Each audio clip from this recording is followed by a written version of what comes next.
కబుల్టెన్లో breaking news చూస్తున్నాం. కోట్ల రూపాయల విలువ చేసే విల్లాలు పేకమేడల మాదిరి కూలిపోతున్నాయి. రాజకీయ నాయకుల ఫామ్ హౌస్లు ధ్వంసమవుతున్నాయి.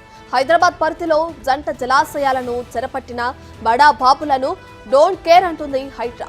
సీఎం రేవంత్ రెడ్డి మానస పుత్రికగా తెరపైకొచ్చిన హైడ్రా తనదైన మార్క్తో దూసుకెళ్తుంది. అక్రమార్కుల గుండెల్లో రైళ్లు పరిగెత్తిస్తుంది. సండే టు మండే రోజు హైడ్రా కూల్చివేతలే అన్నట్లుంది పరిస్థితి. సెలవు రోజుల్లోనూ కబ్జాలను క్లియర్ చేస్తున్నారు.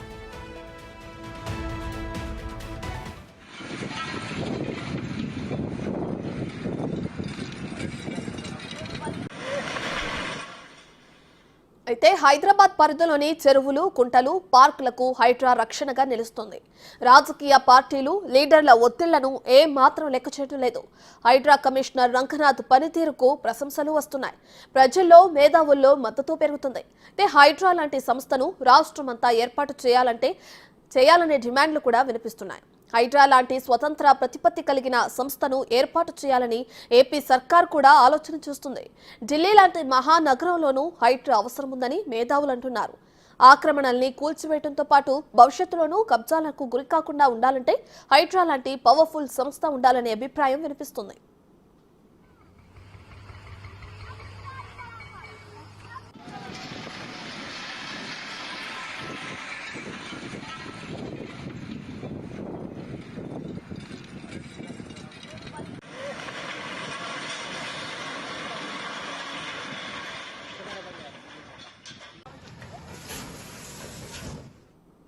ఇదే విషయానికి సంబంధించి మరింత సమాచారాన్ని మా ప్రతినిధి రాంప్రసాద్ అందిస్తారు.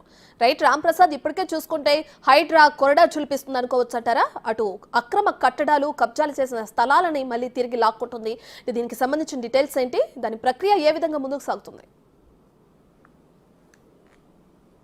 రత్న, తెలంగాణ రాష్ట్రంలో ప్రజాప్రభుత్వం ఏర్పడిన అనంతరం గత ప్రభుత్వం ఏదైతే ఉందో బీఆర్ఎస్ సర్కార్ హయాంలో అయితే హైదరాబాద్ వ్యాప్తంగా ఉన్నటువంటి చెరువులు కానీ, కుంటలు కానీ, ప్రభుత్వ స్థలాలు, ముఖ్యంగా పార్కు స్థలాలు, అన్ని ప్రాంతాలు ఏదైనది లేకుండా అన్ని ప్రాంతాల్లో కూడా అక్రమదారులు అయితే ఆక్రమణలు చేసి అక్రమ నిర్మాణాలు చేపట్టిన నేపథ్యంలో తెలంగాణ రాష్ట్రంలో ప్రజాప్రభుత్వం ఏర్పడినాక రాష్ట్ర ముఖ్యమంత్రి రేవంత్ రెడ్డి ప్రత్యేక దృష్టితో ఏదైతే ఆక్రమణలు గురై ప్రజాప్రభుత్వంలో అయితే ఇటు ప్రజలకు సంబంధించినటువంటి ఆస్తులు ఏదైతే కాపాడుకోవాల్సినటువంటి లక్ష్యంతో అయితే ఇటు జిహెచ్ఎంసీలో ఉన్నటువంటి ఈవీడీఎం విభాగాన్ని ఇటు హైడ్రాగా రూపకల్పన చేయడంతో పాటు హైడ్రా చైర్మన్గా రాష్ట్ర ముఖ్యమంత్రి ఉన్నారు. అంతేకాకుండా ఐజీ స్థాయి అధికారి కమిషనర్గా ఉండాలంటూ కూడా ఐజీ రంగనాథ్ను కూడా ఏవీ రంగనాథ్ను కూడా కమిషనర్గా నియమించడం జరిగింది. మనం చూస్తున్నాం గత 20 రోజులుగా హైదరాబాద్ వ్యాప్తంగా ఓఆర్ఆర్ పరిధిలో ఉన్నటువంటి చెరువులు కానీ, కుంటలు కానీ, ప్రభుత్వ స్థలాలు, పార్కులలో అక్రమంగా నిర్మించినటువంటి నిర్మాణాల కూల్చివేత ప్రక్రియ అనేది కొనసాగుతూ ఉంది.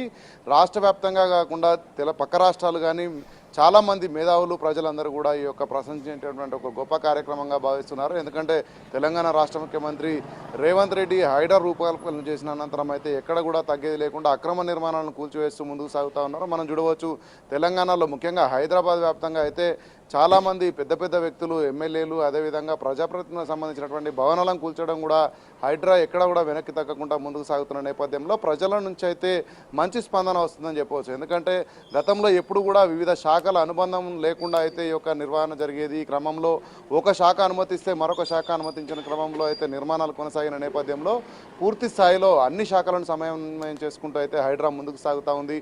ఈ యొక్క హైడ్రా చేపడుతున్నటువంటి కూల్చివేతలు ఏవైతే ఉన్నాయో ప్రధానంగా ఈ చెరువులు, కుంటలు వీటిల్లో ఏదైతే అనుమతి లేకుండా ఉన్నటువంటి భవనాలను అయితే తొలి ప్రాతిపదికలో అన్ని కూల్చివేతలు జరుగుతూ ఉన్నాయి. అనంతరం అక్రమ నిర్మాణాలు ఏదైతే అనుమతి లేకుండా కొంతమంది ప్రజలు నిర్వహిస్తున్నారో వాళ్ళందరినీ కూడా ఖాళీ చేపించి కూల్చివేతల కార్యక్రమాన్ని రెండవ భాగంలో వివరించనున్నప్పటికీ అనంతరం మూడవ విధానంలో చూసుకున్నట్లయితే ఏదైతే ఆక్రమణకు గురైనటువంటి ఈ యొక్క నిర్మాణాలన్నీ కూల్చివేసినాక చెరువులన్నీ కూడా పూడిక తీసి ప్రజలందరికీ ముఖ్యంగా హైదరాబాద్ వ్యాప్తంగా కూడా గ్రౌండ్ వాటర్ను పెంచడమే లక్ష్యంగా కూడా హైడ్రా ముందుకు సాగేందుకు ప్రధాన లక్ష్యాలతో ముందుకు సాగుతున్న నేపథ్యంలో హైదరాబాద్ వ్యాప్తంగా కొనసాగుతున్నటువంటి హైడ్రా చర్యలను చూసి అయితే అటు పక్కనే ఉన్నటువంటి ఏపీ రాష్ట్రంలో కూడా మనం చూడవచ్చు. ఏపీలో కూడా గత ప్రభుత్వం హయాంలో విశాఖపట్నంలో ఉన్నటువంటి కొన్ని ప్రభుత్వ ఆస్తులు కూడా ఆక్రమణకు గురయ్యాయని చెప్తున్న నేపథ్యంలో హైడ్రా లాంటి ఒక స్వయం ప్రతిపత్తి కలిగినటువంటి సంస్థను కూడా ఏర్పాటు చేయాలని అటు ఆంధ్రప్రదేశ్ ప్రభుత్వం కూడా భావిస్తున్న నేపథ్యంలో ఇటు దేశ రాజధాని అయినటువంటి ఢిల్లీ నుంచి కూడా అక్కడ ఉన్నటువంటి మేధావులే కానీ చాలామంది ప్రజలు కూడా హైడ్రా యొక్క నిర్వహణను కానీ ఈ యొక్క కార్యక్రమాలను కూడా ప్రతిరోజు వీక్షిస్తూ అయితే అయితే హైడ్రా లాంటి వ్యవస్థలు దేశవ్యాప్తంగా ఉన్నట్లయితే ఇటు ప్రభుత్వ ఆస్తుల పరిరక్షణ అనేది ముందుకు సాగుతుందని చెప్పుకున్న నేపథ్యంలో తెలంగాణ రాష్ట్ర ప్రభుత్వం ఇటు రాష్ట్ర ముఖ్యమంత్రి రేవంత్ రెడ్డి తీసుకున్నటువంటి నిర్ణయం ఏదైతే ఉందో మంచి స్పందన కలుగుతుందని